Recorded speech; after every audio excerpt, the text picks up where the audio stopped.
For this next topic na to is what we call modeling with equation. So last meeting I already discussed about equation.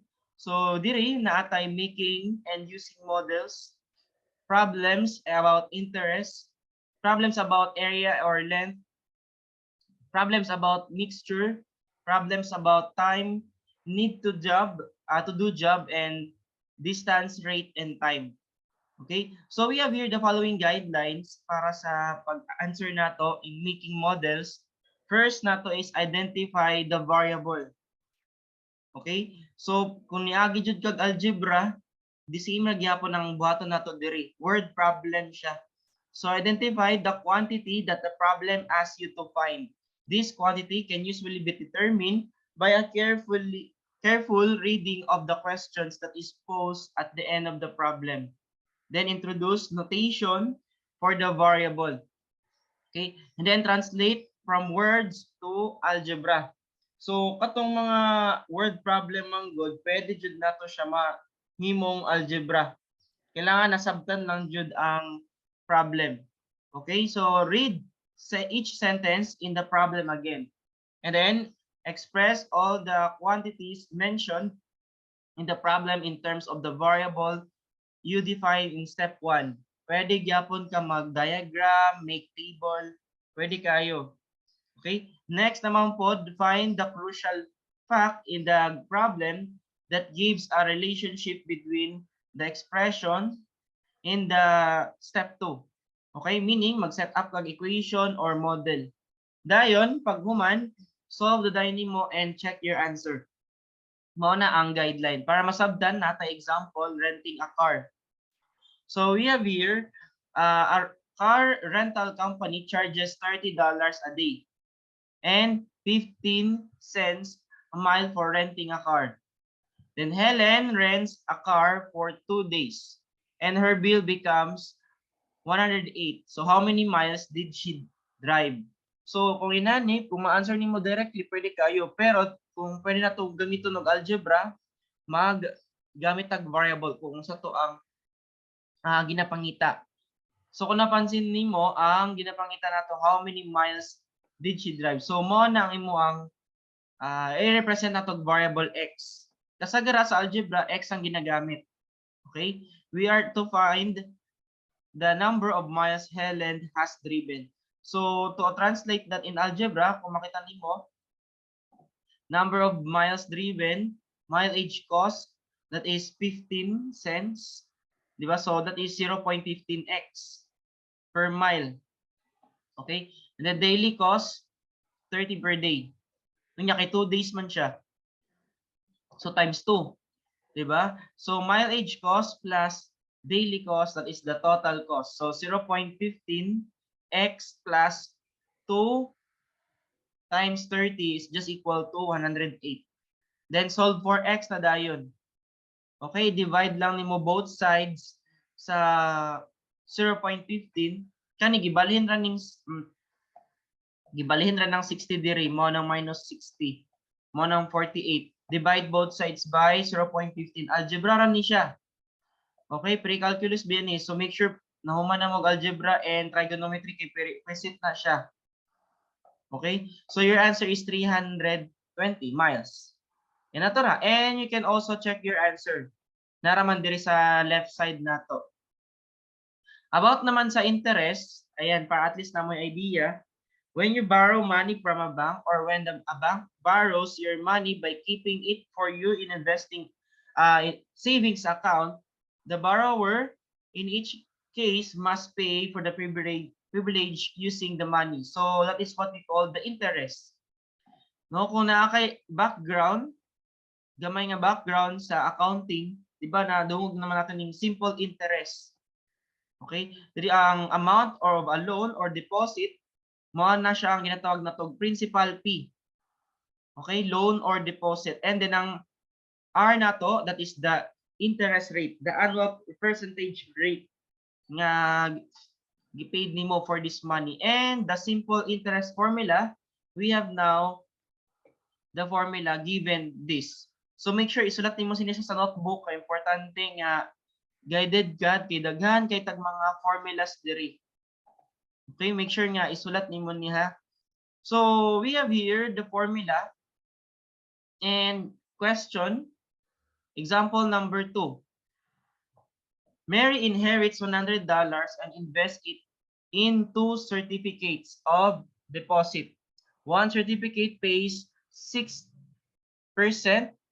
and the other pays 4.5%. Simple interest annually. If Mary's total interest is 5,025 per year, how much money is invested at each rate? Okay, so again, follow lang jud ka sa formula, PIR. Okay? Itong principal, ang rate, ang T kay ang time. Okay? So, mo ni ang principal mampod. Okay? And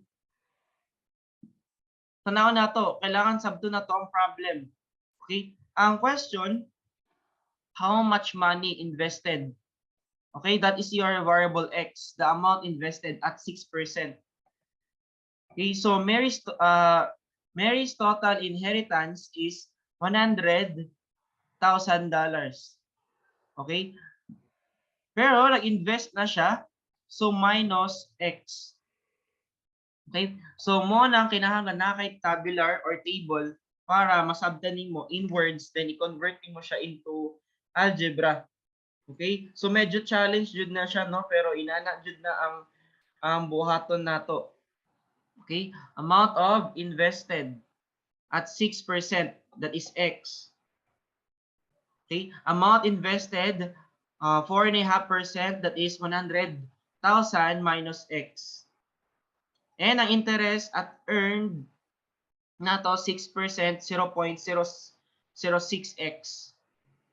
Okay? And then interest earned at 4.5%, that is aga niya gi-convert ra ni siya sa decimal ha, 4.5 ba yan ni. Then ibutang lang nato duha ka zero diri para mahimong decimal place na siya. Okay, mahimong decimal from percentage. So 0.045, 100,000 minus x. Inana siya ang pagbuhat sa atong algebra.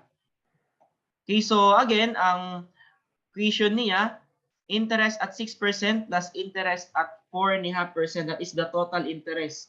Mo ba yung pangutahan na? Okay, so your equation 0.06x plus 0.045 times 100,000 minus x is equal to 5,025. Okay, imo na din siyang isolve.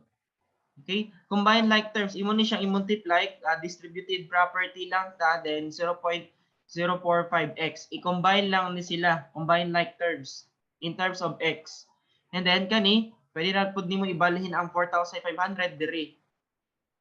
Okay? So ang mahitabo, ang answer is 525. Divide both sides by 0.015.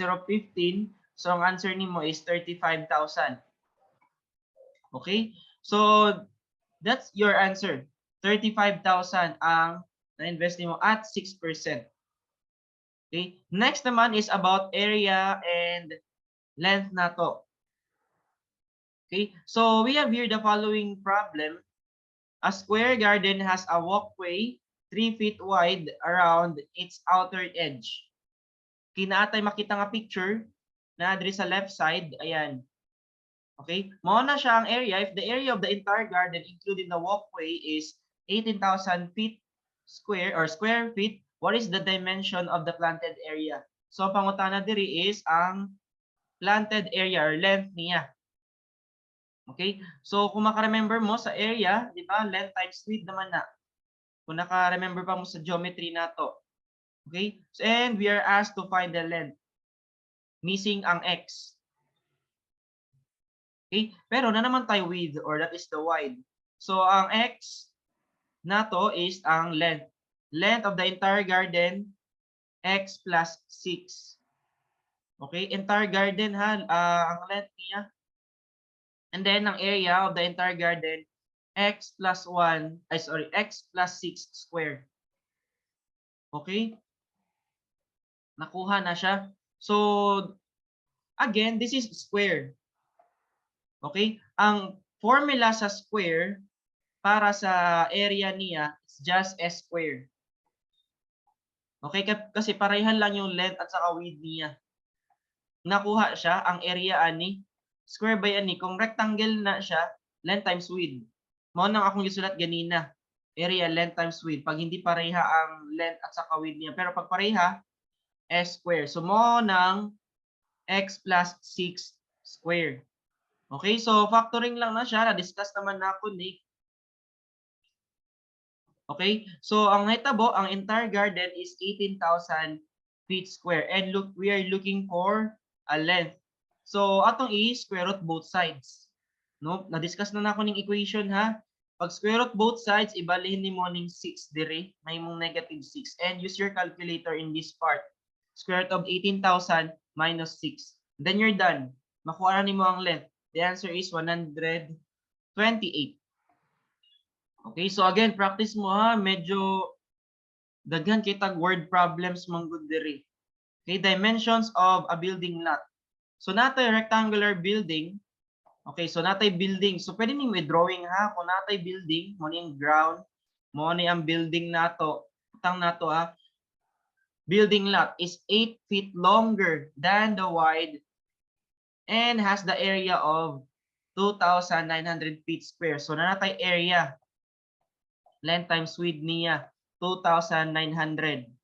Okay? So mo ni ang length, mo ni ang width niya, and then we are asking the dimension of the lot. And again, missing ang width na to. Kaya naman tayo 8 feet longer than the wide.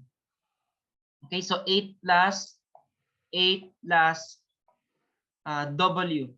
8 longer, 8 feet longer than a wide. So meaning, plus di mo siya sa wide ni mo. Okay, so width of the lot, W, then length of the lot, W plus 8. So, ang pagsulat nimo sa equation, since area man ta, i-multiply nimo W times W plus 8. So, puli klaro ni siya ha, is equal to 2,900. Kay important jud nga nasabtan ang problem kay para maka-set up ka sa equation. Kay pag mali ang equation nga na-set up, mali ang answer. Okay? And also, this is more on critical thinking, Mompod, and understanding, of course, a problem. Okay? So, pag-distribute, nahimo siyang W square plus 8W. Gi-distribute na yung W. Then, gibalihin lang nimo ang 9 dire para factoring siya. Because we're looking for W. Okay? So, pag factoring, the answer is W minus 5, W plus 8. And you equate both sides. Equal lang na siya. Inanaon lang nimo W minus 50 is equal to 0.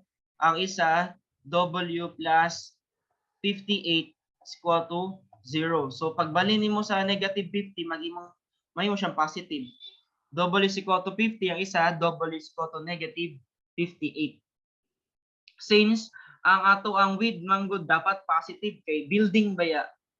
Of course, di ba building man ang gibuhat nato nga problem. So dapat positive ang width. So ang kwaon nato ang W is equal to 50 width. Okay, plus 8, 58. Okay, so that's your final answer. Okay, next naman nato determining the height of the building using similar triangles. Okay, so a man who is 6 feet tall wishes to find the certain, or that is the height of the certain 4-story building. So kung natay building, hiwi akong building, hiwi ang ground. Natay building dire, dayon, butang na to, mag-drawing jud ka para ma-imagine nimo dayon naa kay tao nga 6 feet na siya. 6 feet. And then wish to find the height of the certain 4-story building. Measure the shadows, okay, to find it to be 28 feet long. So gagamit siya shadow. Okay? So his own shadow is 3.5 feet long. So again, kung natay shadow diri, maigo siya diri. Makita ba yung shadow diri? Okay? 3.5 to 3.5 feet. Okay? How tall is the building? Okay? And again, nasabdan ni siya height. So diri ang atong ginapangita. So kung napansin nimo para siyang right triangle. Okay? Height of the building ang ato ang ginapangita. You can represent a variable x, pwede naman, or h. Okay? So pwede pod ratio. Sakto ra pod na, no? The ratio of the height to the base of the large triangle. Kaya nga naman, naamang good tayo small triangle, mag-coloring po ha. Okay? Pwede ka mag-ratio. Kani ang large triangle and mo ni siya ang small triangle. Okay? So para mas maintindihan, inani ang naitabong na diagram. Dahil na ay small triangle po diri. Okay, nasabtan. So pwede ka magamit sa ratio. Ratio of the height to the base of the triangle. So naa kay h over 28. Okay? And then ang height pud nato, ratio of the height to the base of the small triangle, 6 over 35. Okay? So again, ang gibuhat lang ani is nag-ratio lang gud ta. Gibuhat nato. Okay? So pag mag-ratio ka, maka-create dayon ka og inani, naraman din drawing, nag-drawing pa ko. Ayan, para maklaro. Okay? Height base of the large triangle, h over 28. Then 6 over 35. Ay, sorry, 3.5. Inana siya. Okay? Nakuha na siya, height to base. Kani man ang height sa building din, kaniyang base. Sa ground akong pasabot. Dayon sa height dayon sa tao, 6 feet. Dayon 3.5. So gamit ka og pwede na nato magamit og proportion. Proportion ni kay duha man ka buok ratio. H over 28 is equal to 6 over 35. Cross multiply lang ka, ibalhin lang nimo ang 28 diri. So 6 times 28 divided by 3.5. So the answer is 48. So 48 feet tall. Inato ra. Okay? So next, napod tay mga word problems nga naga-involve da og mixing different types of substance or mixtures. Okay? So diri naatay equation, nakita nato ang C nato, that is the concentration. Ang X is the amount of X substance is dissolved in a solution with a volume V. Okay? So example, mixture and concentration. If a manufacturer of a soft drinks advertises the orange soda as naturally flavored, although it contains only 5% orange juice. Okay? Naturally flavored pero 5% lang ang juice ato.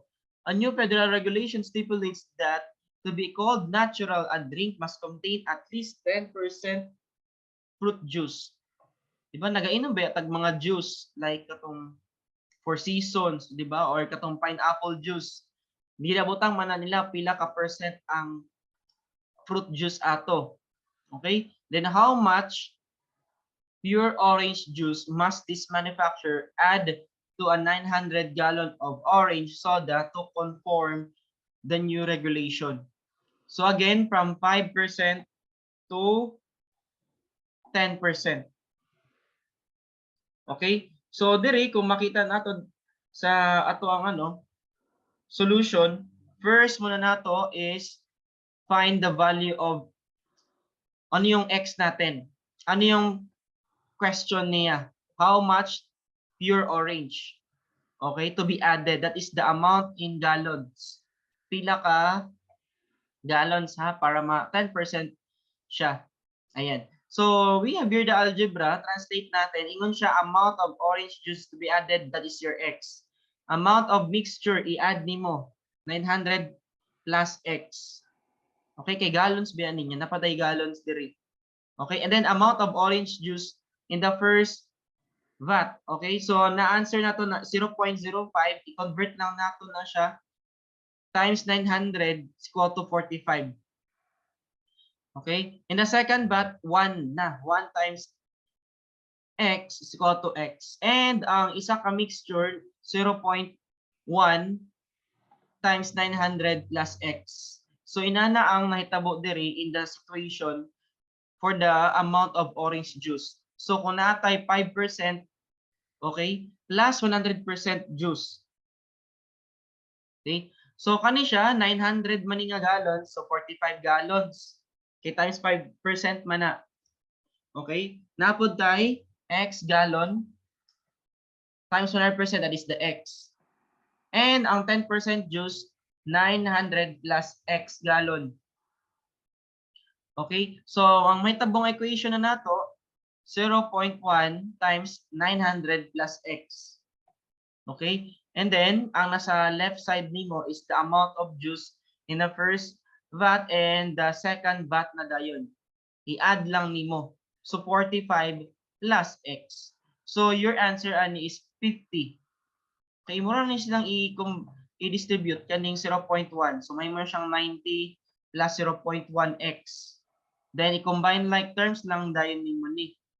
Okay, x minus 0.1x. Dayon 90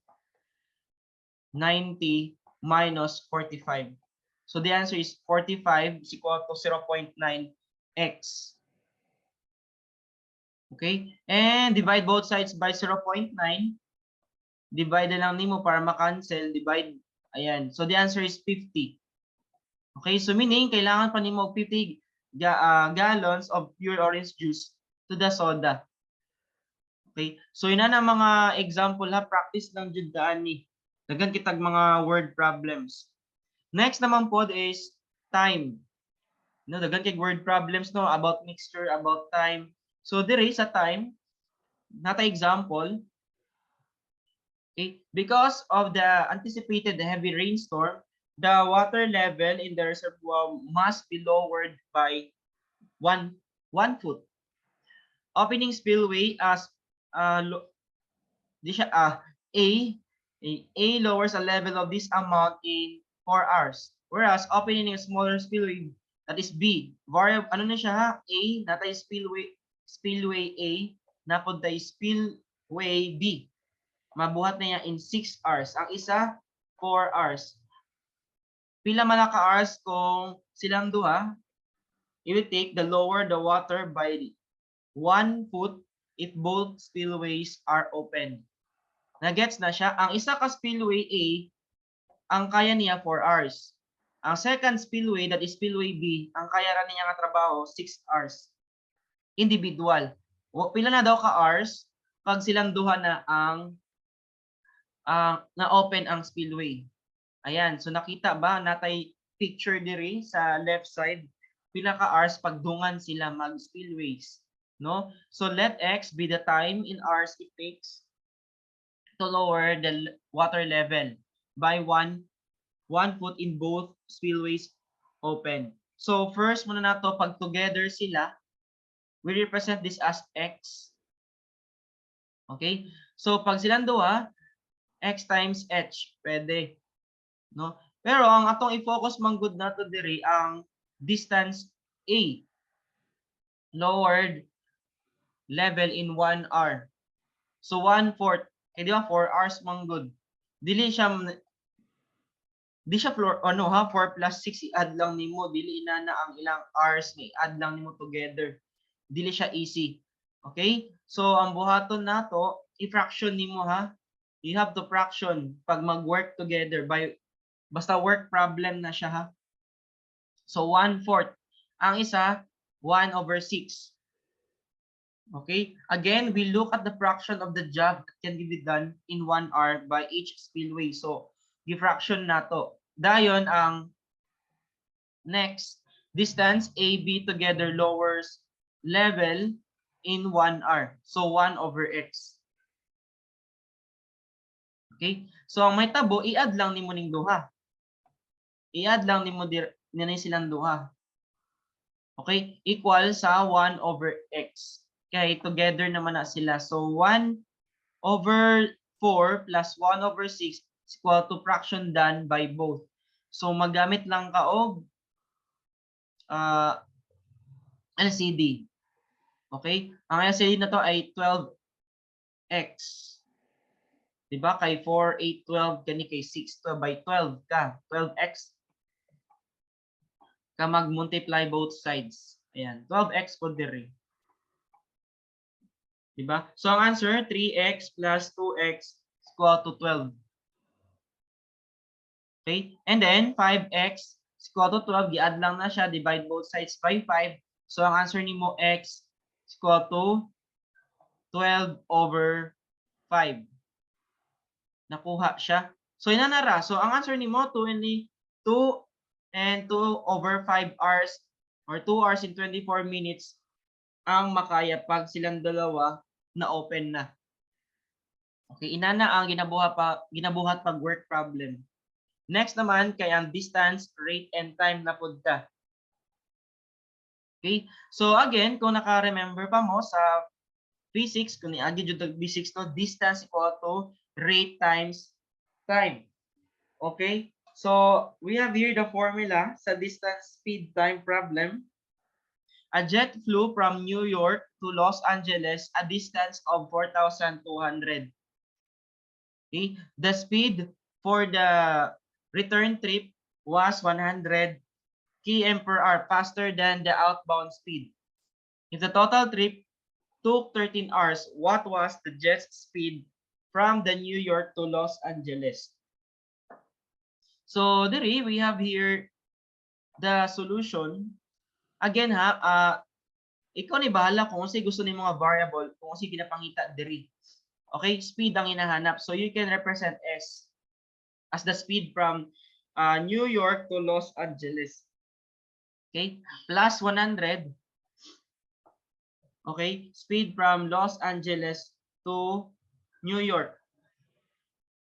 Return trip kay 100 kilometers per hour manggod siya. So, again, ang formula, di ba? Distance equal to rate times time. Pwede man nimo na siya i-derive pag unsa ang missing ato. So, divide both sides by r. So, times equal to distance over rate. Okay? So, diri, sa ato ang tabular nato, distance ni siya ha, New York to LA, 4,200. LA to New York, 4,200. Kaya nag-return raman po. Pareha rag distance. Pag sa speed, S, New York to LA. Pero pag balik nimo na kay idea na plus 100 kilometers per hour. Okay? So, ang may tabo sa time, we represent that H, hours. So, hours ang ato ang time ha. So, again, distance over rate. Okay mo muna yung mong rate. Okay? So, distance over rate. So, 4,200 over S. Ang isa, 4,200 over S plus 100. So, i-add lang nimo silang duha. Is equal to total time na to. That is 13 hours. Mo ba yan na? Okay? So, again, ang equation is kanina dayon. So, kailangan na sabtan jud ang problem ay ha ka makabuhat og equation. Kay kung dili, maglisod jud kaan ni. Okay? So, next na to. So, gamit lang ka og LCD. Okay? So, if times mo both sides, S plus 100. Both sides.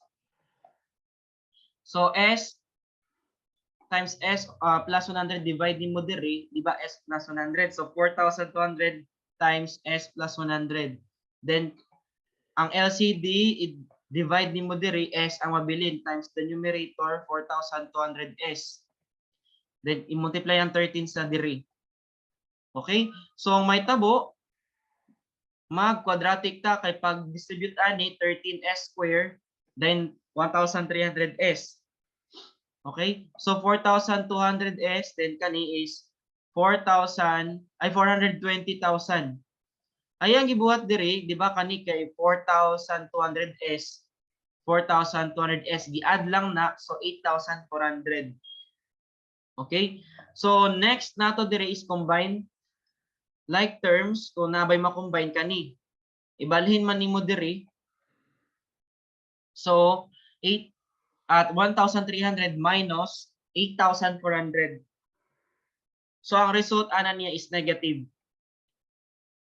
Nakuha siya.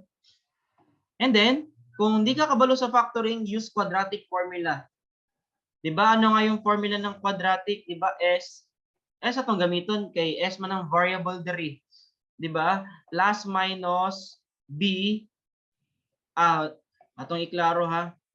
Negative B plus minus diri. Square root of B square minus 4AC. Mo ni ang formula sa quadratic formula ha. Kay base malimtan over 2A. So unsa man ang mga coefficient ani? So ang coefficient ani sa A is 13. Naro, then ang B nato is negative 7,100.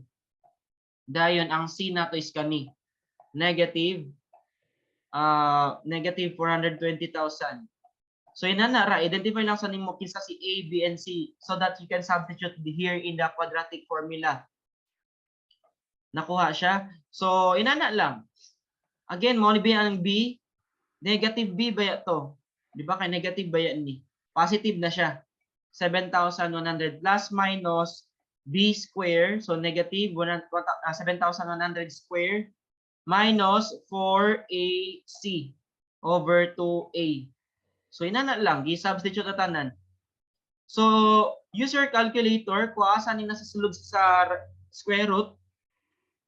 Pag ano mo ha, calculator, dahil isolve na siya. So ang answer is 8,500 over 26. So 7,100 plus 8,500, 600. Ang isa minus 7,100 minus, kay plus minus ba ya? Minus 8,500 negative. Okay? So ang speed never jud na mag-negative. We reject the negative answer. Wala man siguro negative na speed, di ba? So kuha na to ang positive. So 600 ang answer. Okay? So your answer here is 600 kilometers per hour. Ang New York to Los Angeles niyang travel. Okay? So next naman po nato is energy expended in bird flight. Tanawan nato. Di na ako ni basahon di ay. Okay ra? Okay? So again, you have to practice all of this ha kasi yung etong topic is more on word problems, okay? More on analyzation sa problems so that you can make equation.